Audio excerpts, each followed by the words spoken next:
സ്നേഹപൂർവ്വം ഷാമ സീരിയലിൻ്റെ ലേറ്റസ്റ്റ് എപ്പിസോഡിൻ്റെ റിവ്യൂയിലേക്ക് എല്ലാവർക്കും സ്വാഗതം. അങ്ങനെ വക്കീൽ ദേഷ്യപ്പെട്ട് വരനോട് രാധികയോടും ദേഷ്യപ്പെട്ട് അവിടെ നിന്നും പോകുക. അതെ, എന്താണെങ്കിലും ഇനി നിങ്ങളുടെ കേസെടുക്കാൻ ഞാനില്ല. ഒരു കാര്യം കൂടി പറഞ്ഞേക്കാം, ഇയാൾ ഈ ആറ്റിറ്റ്യൂഡ് വെച്ചാണ് മുമ്പോട്ട് പോകുന്നതെങ്കിലുണ്ടല്ലോ, നിസാര ശിക്ഷ കിട്ടേണ്ട സ്ഥാനത്ത് ആ സ്ത്രീക്കുണ്ടല്ലോ ജീവപര്യന്ത ശിക്ഷ തന്നെ ഇയാൾ വാങ്ങിക്കൊടുക്കും. അന്നേരം അത് കേൾക്കുമ്പോൾ വരുണ് വീണ്ടും ദേഷ്യം കയറുക. ഈ സമയം വക്കീലാണെങ്കിൽ വേഗം തന്നെ അവിടെ നിന്ന് ജീവനും കൊണ്ട് ഓടുവാണ്. അന്നേരം രാധിക പറയണേ, വരുൺ എന്താ ഇതൊക്കെ, ഇങ്ങനെ ദേഷ്യപ്പെട്ടാലോ? ആ വക്കീലിനെ ഓടിച്ചു വിട്ടില്ലേ ഇപ്പം? ഈ സമയത്ത് ഇങ്ങനെ ദേഷ്യം കാണിച്ചിട്ട് ഒരു കാര്യമില്ല, നമുക്ക് മുത്തശ്ശീനെ പുറത്തിറക്കേണ്ടി വരും. അന്നേരം വരുൺ പറയണേ, എടോ എൻ്റെ മനസ്സിൽ അത് മാത്രമേ ഉള്ളൂ, എൻ്റെ മുത്തശ്ശി ഇങ്ങനെ ജയിലിൽ കിടക്കുന്ന കണ്ടിട്ട് സത്യം പറഞ്ഞാൽ എൻ്റെ ചങ്ക് പൊട്ടിപ്പോവുക രാധികയും. എനിക്കത് സഹിക്കാൻ പറ്റുന്നില്ല.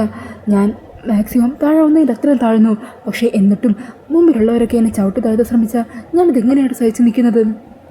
മുത്തശ്ശിക്ക് എൻ്റെ മനസ്സിലുള്ള സ്ഥാനം തനിക്കറിയാവുന്നതല്ലേ? ഒരു സിംഹാസനത്തിലാണ് ഞാൻ എൻ്റെ മുത്തശ്ശീനെ ഇരുത്തിയിരിക്കുന്നത്. ഇപ്പോൾ ആ മുത്തശ്ശിയല്ലേ ജയിലിൽ ഒരു കുറ്റവാളിനെ പോലെ കിടക്കുന്നത്. ആ കാഴ്ച കണ്ട് എങ്ങനെ ഞാൻ സഹിച്ചു നിൽക്കും? അന്നേരം രാധിക വരുണിനെ ആശ്വസിപ്പിക്കാൻ പറയുന്നുണ്ട്. വരുൺ, അതിന് മുത്തശ്ശി ധൈര്യത്തോടെയല്ലേ അതിനെല്ലാം നേരിടുന്നത്. മുത്തശ്ശിയുടെ ധൈര്യം കണ്ട് നമ്മൾ അതുപോലെ ധൈര്യത്തോടെ നിൽക്കുകയല്ലേ വേണ്ടത്. തളർന്നു പോകാൻ പാടില്ല വരുൺ. നമുക്ക് നമ്മുടെ മുത്തശ്ശിനെ പുറത്തിറക്കണ്ടേ?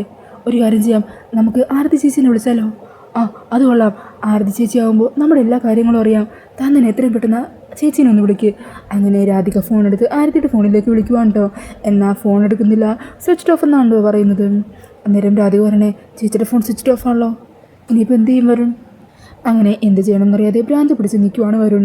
പിന്നീട് കാണിക്കുന്നത് ദേവൻ ദേഷ്യത്തിൽ ഈ കാര്യങ്ങളൊക്കെ അറിഞ്ഞ് വീട്ടിലേക്ക് വരുവാണ്. എന്നിട്ട് അമ്മേനെയും പ്രിയങ്കേനെയൊക്കെ വിളിക്കുവാണ് കേട്ടോ. ഈ സമയം യശോദ അങ്ങോട്ടേക്ക് വന്ന് കാര്യം തിരക്കുവാണ്. അന്നേരം ദേവൻ ചോദിക്കണേ, അമ്മ എവിടെയാണ് ഉള്ളത്? അന്നേരം സുകുമാരിയും അങ്ങോട്ടേക്ക് വരുന്നുണ്ട്.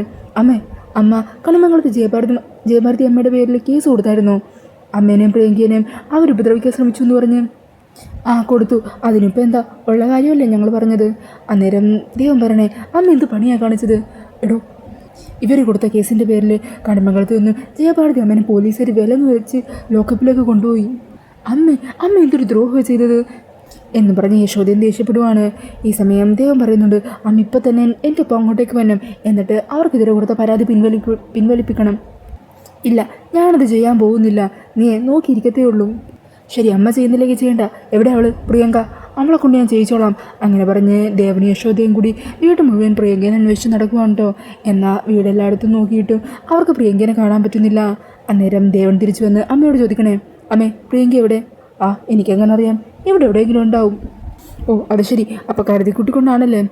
അമ്മയ്ക്ക് എന്ത് കിട്ടാനാ ഇതുപോലുള്ളൊരു ദ്രോഹം ആ കുടുംബത്തോട് ചെയ്തിട്ട്? എടാ ദേവ, നീ എന്നെ കൂടുതൽ ഉപദേശിക്കാനെന്ന് നിൽക്കണ്ട. ഞാനീ ചെയ്യുന്നതല്ലാമേ എനിക്ക് പട്ടുമത്തെ കയറി ഇരിക്കാനല്ല, നിൻ്റെ മോൾക്ക് വേണ്ടിയിട്ടാണ്, എൻ്റെ കൊച്ചുമോൾക്ക് വേണ്ടിയിട്ടാണ്, അവളുടെ നല്ലൊരു ജീവിതത്തിന് വേണ്ടിയിട്ടാണ്. അന്നേരം ദേവൻ ചോദിക്കട്ടെ, അമ്മ ഇങ്ങനെയൊക്കെ ചെയ്യുന്നത് കാരണം അവൾക്ക് നല്ലൊരു ജീവിതം കിട്ടുമെന്നാണോ നിങ്ങൾ വിചാരിക്കുന്നത്? ഒരിക്കലും കിട്ടാൻ പോകുന്നില്ല. ഈ സമയം മുത്തശ്ശിയാണെങ്കിൽ ദേഷ്യത്തിൽ അവിടെ നിന്നും പോകുവാണ് കേട്ടോ. അന്നേരം ദേവനാണെങ്കിൽ ആകെ തകർന്നിരിക്കണേ. ദേവേട്ട, ഇങ്ങനെ വിഷമിക്കാതിരിക്കുക. അവിടെ പരമേശ്വരൻ സാറും വരുണുമൊക്കെ മുത്തശ്ശിനെ പുറത്തിറക്കാനായിട്ട് എന്തെങ്കിലും ചെയ്തോളും. അവരെന്തെങ്കിലും ചെയ്യും. അവരെ അന്തസ്സുള്ള കുടുംബക്കാരാ, അവർക്ക് അപമാനം സഹിക്കാൻ പറ്റില്ലല്ലോ. പക്ഷേ ഞാനിനി അവരുടെ മുഖത്ത് എങ്ങനെ നോക്കും? പരമേശ്വര സാറിൻ്റെ മുഖത്ത് എങ്ങനെ നോക്കും? വരുണിൻ്റെ മുഖത്ത് എങ്ങനെ നോക്കും? അവരുടെ മുമ്പിൽ ചെന്ന് മാപ്പ് പോലും പറയാൻ പറ്റാത്ത അവസ്ഥയിലാക്കി കളഞ്ഞില്ലേ അമ്മ? ഇവരെയൊക്കെയാണല്ലോ ഞാൻ ഇത്രയും നാൾ അമ്മയെന്ന് പറഞ്ഞ് വിളിച്ചത് എന്നും പറഞ്ഞ് ചങ്ക് പൊട്ടിയിരിക്കുവാണ്ടോ ദേവൻ. പിന്നീട് കാണിക്കുന്നത് മുത്തശ്ശി പുറത്തേക്ക് ഇറങ്ങി ഗേറ്റ് തുറന്ന് അപ്പുറത്തുള്ള പറമ്പിലേക്ക് പോയി നോക്കുവാണ്. ഈ സമയം പ്രിയങ്ക അവിടെ മരത്തിൻ്റെ അവിടെ മറഞ്ഞിരിക്കുമായിരിക്കും. അന്നേരം മുത്തശ്ശിയെ കാണുന്നത് പ്രിയങ്ക റിയിലേക്ക് വരിക. എടിമോളെ, അവിടെ ജയഭാരതിനെ പോലീസുകാർ വിലങ്ങ് വെച്ച് സ്റ്റേഷനിലേക്ക് അറസ്റ്റ് ചെയ്തുകൊണ്ട് പോയി എന്നാണ് കേൾക്കുന്നത്.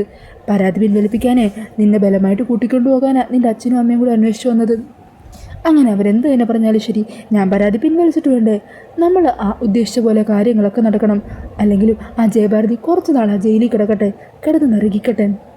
അന്നേരം സുഖമാരിയും പറയണേ, അതെ, അവർ ആ ജയിലിൽ കിടക്കുന്ന കാഴ്ച ഓർക്കുമ്പോൾ തന്നെ മനസ്സിലൊരു കുളിര് കോരുക.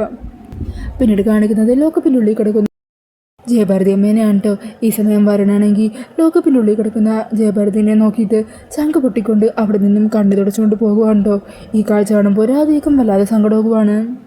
രാധികയെ സങ്കടത്തോടെ പുറത്തേക്ക് പോയ വരുണിനെ നോക്കുവാണ്. എന്നിട്ട് മുത്തശ്ശിയുടെ അവസ്ഥ ദയനീയമായിട്ട് നോക്കി സങ്കടം സഹിക്കാനാവാതെ അവിടെ നിന്ന് കരയുവാണ് രാധിക. ഈ സമയം വരുൺ പുറത്തേക്ക് ഇറങ്ങിയിട്ട് ആകെ സങ്കടത്തിൽ തകർന്ന് നിൽക്കുക. അന്നേരം രാധികയും അരികിലേക്ക് ചെല്ലുന്നുണ്ട്. വരുൺ, ഇങ്ങനെ തകർന്ന് നിൽക്കല്ലേ. എടോ, എത്ര പേരെ ഞാൻ വിളിച്ചു, ആരും ഒരു സഹായത്തിന് വരുന്നില്ല. എല്ലാവരെയും ആ CI ഉണ്ടല്ലോ, അയാളെ ബ്ലോക്ക് ചെയ്ത് വെച്ചിരിക്കുവാണ്. അത്രയ്ക്കും വലിയ കുറ്റമൊക്കെയുള്ള മുത്തശ്ശിയുടെ പേരിൽ അയാൾ ചേർത്ത് വെച്ചിരിക്കുന്നത്. എനിക്കിത് സഹിക്കാൻ പറ്റുന്നില്ല രാധികം. എന്താ ഞാൻ ചെയ്യേണ്ടത്? എങ്ങനെ എൻ്റെ മുത്തശ്ശിനെ എന്നെ പുറത്തിറക്കേണ്ടത്? അധികം നേരം മുത്തശ്ശിനെ അതിൻ്റെ ഉള്ളിൽ കിടത്താൻ എന്നെക്കൊണ്ട് പറ്റില്ല. ആ കാഴ്ച എനിക്ക് കണ്ടെത്തിക്കാനാവില്ല രാധികം. വരും ധൈര്യമായിട്ടിരിക്കും. നമ്മൾ മുത്തശ്ശിനെ ഇന്ന് തന്നെ പുറത്തിറക്കിയിരിക്കും. എന്തേലും ഒരു വരി ഭഗവാൻ തെളിയിക്കാതിരിക്കില്ല വരുൺ. അങ്ങനെ പറഞ്ഞ രാധിക വീണ്ടും അകത്തേക്ക് പോകുകയാണ് കേട്ടോ. ഈ സമയത്തായിരിക്കും വരുണിൻ്റെ ഫോണിലേക്ക് പ്രിയങ്ക വിളിക്കുന്നത്. അന്നേരം വരുൺ ഫോൺ എടുക്കുന്നുണ്ട്. ഈ സമയം പ്രിയങ്ക ചോദിക്കണേ, വരുൺ എവിടെയാ? ജയഭാരതി മുത്തശ്ശീനെ പോലീസ് അറസ്റ്റ് ചെയ്തുകൊണ്ട് പോയ കാര്യമൊക്കെ ഞാൻ അറിഞ്ഞു. അതറിഞ്ഞപ്പോൾ തൊട്ടേ അച്ഛനും അമ്മയും എന്നെ ചീത്ത പറഞ്ഞുകൊണ്ടിരിക്കുവാണ്. സ്റ്റേഷനിലേക്ക് പോയി ഉടനെ തന്നെ പരാതി പിൻവലിക്കണമെന്ന് അച്ഛനും അമ്മയൊക്കെ പറയുന്നത്.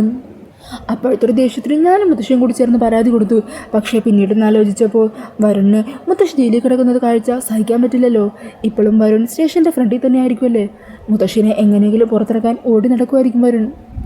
അതൊക്കെ ആലോചിച്ചപ്പോൾ എൻ്റെ മനസ്സിലെ പ്രതികാരം പതിയെ അലിഞ്ഞു പോകുന്ന പോലെ തോന്നി. അച്ഛനും അമ്മയൊക്കെ പറഞ്ഞതുപോലെ ഞാൻ മുത്തശ്ശിനെയും കൂട്ടി സ്റ്റേഷനിലേക്ക് വന്ന പരാതി പിൻവലിച്ചാലോ എന്ന് ആലോചിക്കുന്നത്. അത് കേൾക്കുന്നതും വരുണിൻ്റെ മുഖത്ത് ചെറിയ രീതിയിലുള്ള ഒരു ആശ്വാസം തോന്നുവാണ്. അന്നേരം പ്രിയങ്ക പറയുന്നുണ്ട്, വരുൺ, ഞാൻ മുത്തശ്ശിനെയും കൂട്ടി ഒരര മണിക്കൂറിലേക്കാം സ്റ്റേഷനിലെത്താം. എന്നിട്ട് അവിടെ വന്ന് ജയഭാരതി മുത്തശ്ശിക്ക് ഇത്തിരി കൊടുത്ത പരാതി പിൻവലിക്കാം. അങ്ങനെ ചെയ്താൽ വരുണിന് സന്തോഷമാകുമോ? അന്നേരം വരുൺ പറയണേ, പ്രിയങ്ക, താൻ ഇങ്ങനൊരു കാര്യം ചെയ്തു കഴിഞ്ഞാലുണ്ടല്ലോ, അതിന് പകരമായിട്ട് നീ ചോദിക്കുന്നത് എന്താണെങ്കിലും ഞാൻ തന്നിരിക്കും. അന്നേരം അത് കേൾക്കുന്നതും പ്രിയങ്കയ്ക്ക് സന്തോഷമാകുവാണ്. പ്രിയങ്ക പറയണേ, അങ്ങനെയാണെങ്കിൽ വരുൺ എനിക്ക് വേണ്ടി ഒരു കാര്യം ചെയ്തു തന്നാൽ മതി. രാധികയെ എന്നേക്കോട്ട് ഉപേക്ഷിക്കണം, പകരം എന്നെ ഭാര്യയായിട്ട് സ്വീകരിക്കണം. എന്താ വരുൺ പറയുന്നത്? ഈ കാര്യത്തിന് സമ്മതമാണോ? സമ്മതമാണെന്ന് വരുൺ പറഞ്ഞാൽ അടുത്ത നിമിഷം ഞാൻ അങ്ങോട്ടേക്ക് എത്തും. അത് കേൾക്കുന്നതും വരുൺ ദേഷ്യത്തിൽ ഒന്നും മിണ്ടാതെ നിൽക്കുവാണ്. അന്നേരം പ്രിയങ്ക ചോദിക്കണേ, എന്ത് പറ്റി? എന്താ മിണ്ടാത്തത്? പറ്റില്ല അല്ലേ? പറ്റില്ലെങ്കിലേ അവർ അവിടെ കിടക്കും. ഇന്നും മുഴുവൻ സ്റ്റേഷനിൽ കിടക്കും. അത് കഴിഞ്ഞ് അടുത്ത ദിവസം കോടതിയിലേക്ക് പോകും. ഇതുകൊണ്ടൊന്നും പ്രിയങ്ക നിർത്താൻ പോകുന്നില്ല. ഇനിയും വരുണിൻ്റെ വീട്ടിൽ ആൾക്കാരുണ്ടല്ലോ, അവരോരോരുത്തരെയായിട്ട് ഞാൻ സ്റ്റേഷനിൽ കയറ്റും. ഇങ്ങനെ പറയുന്നതും പ്രിയങ്കയുടെ കവിളത്തിട്ട് ഒരടി കിട്ടുവാണ്. എന്നിട്ട് പ്രിയങ്കയുടെ കയ്യിൽ നിന്ന് ഫോൺ തട്ടിപ്പറിച്ച് വാങ്ങുവാണ് കേട്ടോ ദേവൻ. അങ്ങനെ തല്ലിയിട്ടിയ ദേഷ്യത്തിൽ പ്രിയങ്ക ഞെട്ടിത്തെറിച്ച് നിൽക്കുവാണ്. സുകുമാരി ഞെട്ടലോട് കൂടി നിൽക്കുവാണ്. അന്നേരം ദേവൻ ചോദിക്കണേ, എങ്ങനെയാടി നിനക്കിത്ര ക്രൂരമായിട്ട് ചിന്തിക്കാൻ പറ്റുന്നത്? മറ്റൊരു പെണ്ണിൻ്റെ ഭർത്താവിനെ ഭീഷണിപ്പെടുത്തി സ്വന്തമാക്കാൻ ശ്രമിക്കുന്നു. നാണമില്ലേ നിനക്ക്? നീ ഇത്ര കഥ പതിച്ചു പോയോ? വരുണിൻ്റെ മനസ്സിൽ ഒരിക്കൽ പോലും നീ ഉണ്ടായിട്ടില്ല. രാധിക മാത്രമേ അവൻ്റെ മനസ്സിലുള്ളൂ. അങ്ങനെയുള്ള രാധികയെ അവൻ്റെ ജീവിതത്തിൽ നിന്ന് ഒഴിവാക്കി അവൻ്റെ ജീവിതത്തിലേക്ക് ഭാര്യയായിട്ട് കയറിക്കൂടാൻ നോക്കുന്നു. അതിനുവേണ്ടി ആ കുടുംബത്തെ മുഴുവൻ ഉപദ്രവിച്ചുകൊണ്ടിരിക്കുന്നു. നീ എങ്ങനെയാടി ഞങ്ങളുടെ മക്കളായിട്ട് ജനിച്ചത്?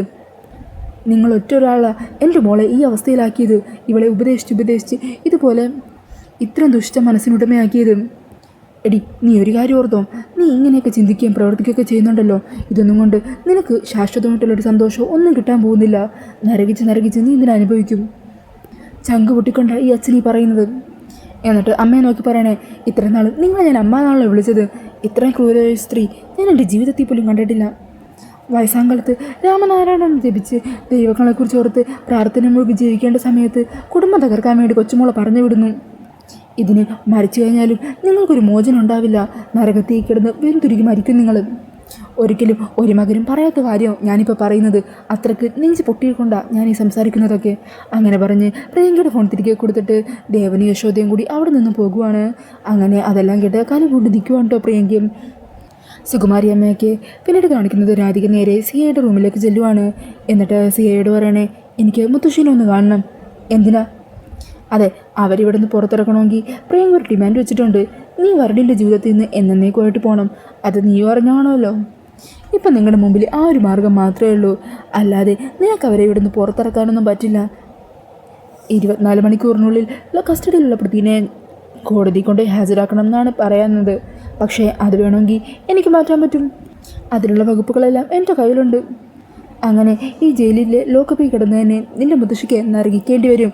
മിക്കവാറും അവസാനം അവർ അന്ത്യശ്വാസം വിടേണ്ടി വരുന്നതും ഇവിടെ ഈ സ്റ്റേഷൻ്റെ ഉള്ളിൽ കിടന്നു തന്നെയായിരിക്കും. അതെല്ലാം കേട്ടിട്ട് രാധിക അങ്ങ് ദേഷ്യം വരുന്നുണ്ട്. രാധിക പറയണേ, സാർ, ഞങ്ങൾക്ക് ഞങ്ങളുടെ മുത്തശ്ശിനെ വേണം. അന്നേരം അയാൾ പറയണേണ്, നീ എന്തോ ബുദ്ധിപരമായൊരു തീരുമാനം എടുത്തിട്ടാണ് ഈ കാര്യം ആവശ്യപ്പെടുന്നതെന്ന് എനിക്കറിയാം. അതുകൊണ്ട് സംസാരിക്കാനുള്ള സൗകര്യം ഞാൻ ഉണ്ടാക്കിത്തരാം. നല്ലപോലെ ആലോചിച്ച് നീ ഒരു നല്ല തീരുമാനം എടുത്തു കഴിഞ്ഞാൽ നിനക്ക് നിൻ്റെ മുത്തശ്ശീനെ പുഷ്പം പോലൂടെ നിറക്കിക്കൊണ്ടു പോകാം. എന്നിട്ട് കോൺസ്റ്റബിളിനെ വിളിക്കുക. അതെ, ആ കടമംഗലത്തെ ജയഭാരതി ഉണ്ടല്ലോ, അവരെ ഇവൾക്കൊന്ന് കാണിച്ചു കൊടുക്കും. അങ്ങനെ പറഞ്ഞ രാധികയും കൂട്ടി ആ ഒരു കോൺസ്റ്റബിൾ ഓഫീസർ ജയഭാരതിയുടെ ലോക്കപ്പിലേക്ക് പോകുവാണ്. അങ്ങനെ ലോക്കപ്പ് തുറന്ന് മുത്തശ്ശീനെ പുറത്തേക്ക് ഇറക്കുവാണ് കേട്ടോ. ഈ സമയം മുത്തശ്ശി ഓടി വന്ന് രാധികയെ കെട്ടിപ്പിടിക്കുന്നൊക്കെയുണ്ട്. അന്നേരം രാധികയും മുത്തശ്ശിയും കൂടി നിൽക്കുന്നത് കാണുമ്പോൾ വരണ അവരുടെ അരികിലേക്ക് ചെല്ലാൻ തുടങ്ങുവാണ്. ഈ സമയം സിയെ അങ്ങോട്ടേക്ക് വന്നിട്ട് പറയണേ, അതെ ഒന്ന് നിന്നേ. അങ്ങനെ പറഞ്ഞ് വരണ തടഞ്ഞു നിർത്തുന്ന സിയെ കാണിച്ചുകൊണ്ടാണ് കേട്ടോ എപ്പിസോഡ് തീരുന്നത്. പിന്നീട് പ്രമോയിൽ കാണിക്കുന്നത് സിയെ വരണോട് പറയണേ, നീയെ അവിടെ തന്നെ നിന്നാൽ മതി, അവൾക്ക് മാത്രമാണ് അവരെ കാണാൻ ഞാൻ അനുമതി കൊടുത്തത്. അങ്ങനെ രാധിക മുത്തശ്ശിയോട് സംസാരിക്കുകയാണ് കേട്ടോ. പ്രിയങ്ക പരാതി പിൻവലിക്കാൻ വേണ്ടി വെച്ച ഡിമാൻഡിനെ കുറിച്ചൊക്കെ രാധിക പറയുന്നുണ്ട്. എന്നിട്ട് രാധിക പറയണേ, മുത്തശ്ശി എത്രയും പെട്ടെന്ന് പുറത്തിറങ്ങണം, അതിന് ഞാൻ വരണിൻ്റെ ജീവിതത്തിൽ നിന്ന് പോകണം എന്ന് അവൾ ആവശ്യപ്പെട്ടത്. ഇതെനിക്ക് സമ്മതിക്കില്ലാതെ മറ്റൊരു വഴിയില്ല. പ്രിയങ്കയോട് ഞാൻ ഇതിന് സമ്മതമാണെന്ന് പറയാൻ പോകുക. മുത്തശ്ശി ഇങ്ങനെ ജയിലിൽ കിടക്കുന്നത് കാണാൻ സഹിച്ചു നിൽക്കാൻ എന്നെക്കൊണ്ടാവില്ല മുത്തശ്ശി. ആദ്യമാക്കുന്നതും ജയഭാരതി നമുക്ക് ദേഷ്യം വരുവാണ്. അന്നേരം ജയഭാരതി പറയണേ, ശരി അങ്ങനെ നീ പ്രിയങ്കയ്ക്ക് ഒരു വാക്ക് കൊടുത്ത് അവിടെ നിന്ന് മടങ്ങുവാണെങ്കിൽ അതിനുശേഷം പിന്നീട് ഒരിക്കൽ പോലും നീ വരുണിനെ സ്നേഹിക്കാൻ പാടില്ല. വരുണിനെക്കുറിച്ചുള്ള ഒരു ചിന്ത പോലും നിൻ്റെ മനസ്സിലുണ്ടാകാൻ പാടില്ല. അങ്ങനെ ഒരു വാക്ക് നീ എനിക്ക് തന്നെ. മുത്തശ്ശിയുടെ വാക്കുകൾ കേൾക്കുന്നതും ഞെട്ടലോട് കൂടി ധർമ്മസങ്കടത്തിൽ നിൽക്കുവാണ് രാധിക. പിന്നീട് വീണ്ടും കാണിക്കുന്നത് പ്രിയങ്കയോടും സുകുമാരിയോടും ദേഷ്യപ്പെടുന്ന ദേവനെയാണ്. അന്നേരം പ്രിയങ്ക പറയുന്നുണ്ട്, അവരുണ്ടല്ലോ ആ കണിമക്കളത്തെ ജയഭാരതി, അവരാ ചുരുളുകൊണ്ട് എന്നെ മാത്രം തള്ളിയിരുന്നെങ്കിൽ പോലും ഞാനൊരു പക്ഷേ ക്ഷമിച്ചേനെ. പക്ഷേ എൻ്റെ മുത്തശ്ശീനെ അവർ ഉപദ്രവിച്ചു, അതെനിക്ക് ക്ഷമിക്കാൻ പറ്റില്ല. ഞാൻ ഈ കേസ് ഒരിക്കലും പിൻവലിക്കാനും പോകുന്നില്ല, അതോർത്ത് ആരും ഇരിക്കേണ്ട. അപ്പോൾ ഈ ഒരു സീനൊക്കെയാണ് പ്രൊമോയിൽ കാണിക്കുന്നത്. ഈ ഒരു റിവ്യൂ ഇഷ്ടപ്പെട്ടുണ്ടെങ്കിൽ മറക്കാതെ വീഡിയോ ഒന്ന് ലൈക്ക് ചെയ്യണേ. ഇതുപോലുള്ള കൂടുതൽ റിവ്യൂസിനായിട്ട് ഈ ചാനലൊന്ന് സബ്സ്ക്രൈബ് ചെയ്തും കൂടി സപ്പോർട്ട് ചെയ്യണേ. താങ്ക്